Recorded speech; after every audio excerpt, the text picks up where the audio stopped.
Good day, kids! Alam niyo ba ang tawag sa bagay na ito? At alam niyo rin ba kung ano ang kanilang ginagawa? Yan ang pag-uusapan natin ngayon, ang keyboard.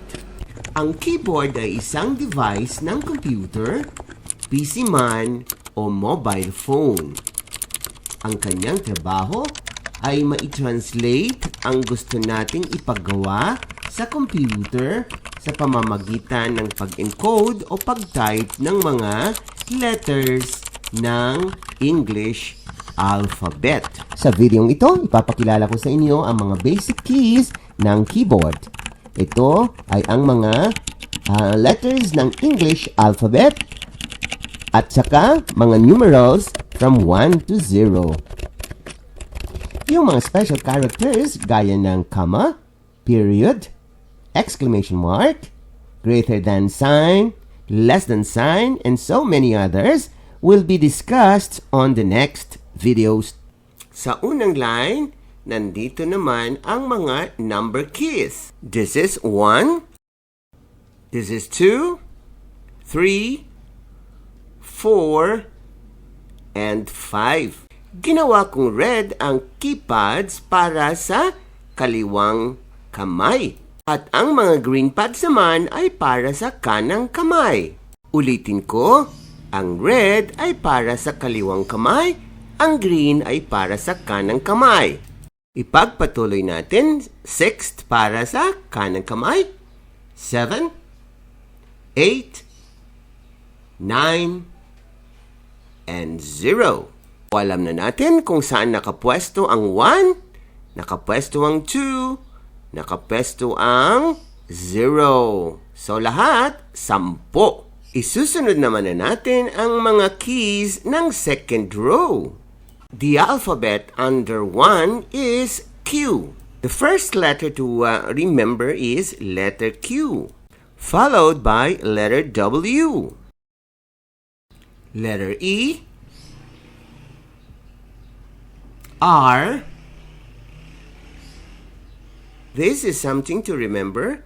The first 5 letters of the English alphabet on the keyboard is QWERT. Q, W, E, R, T. We will cross the green keys. The first letter to remember on the green pad is Y, followed by U, I, O, P. At sa third line naman, we have A. Next is S, D, F, G, H, J, K, L. Ito naman ay para sa special character na colon at saka semicolon, kaya iwanan muna natin sila. Next is Z, X, C, V, B, N, M. Ang mga sumusunod ay para sa mga special characters na gaya ng comma, period, question mark, greater than sign, or less than sign.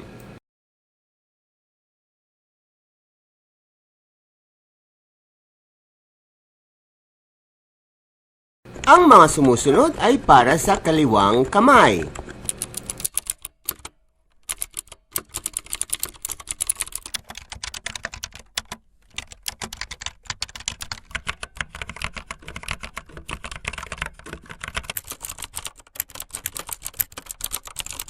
At eto naman para sa kanang kamay.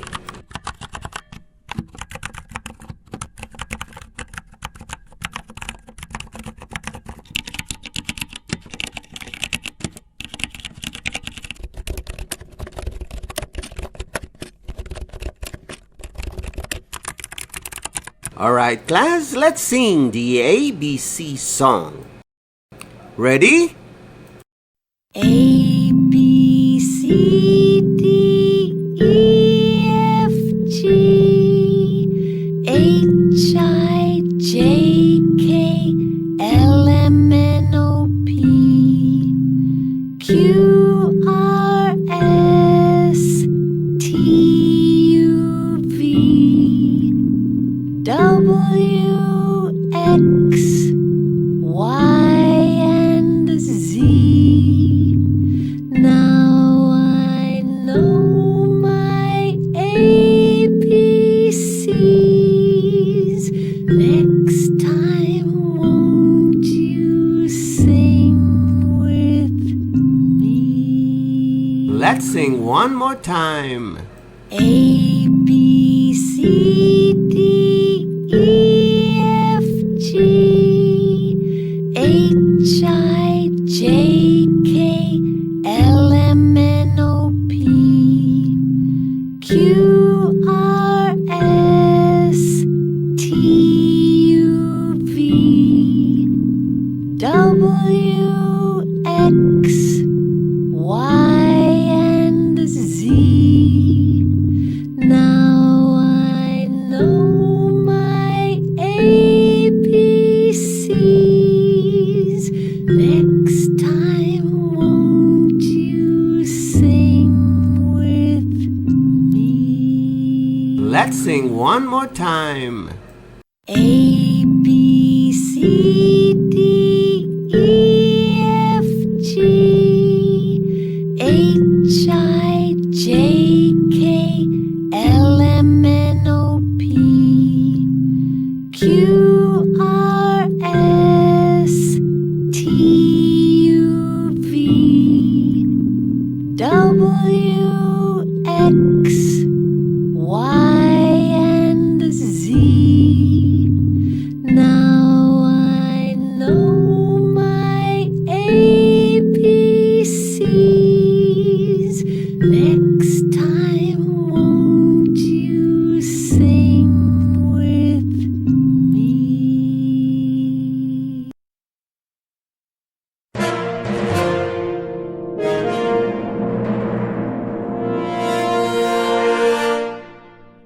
Do you know what I am typing? Inaanyayahan ko ang mga guro, magulang, o individual na sumali sa kampanya against illiteracy among our Filipino children. Dahil sa pandemya, tiyak na lolobo ang bilang ng mga batang hindi marunong magbasa, kaya kailangan nating sukuin ito sa pamamagitan ng teknolohiya. Magtulungan po tayo.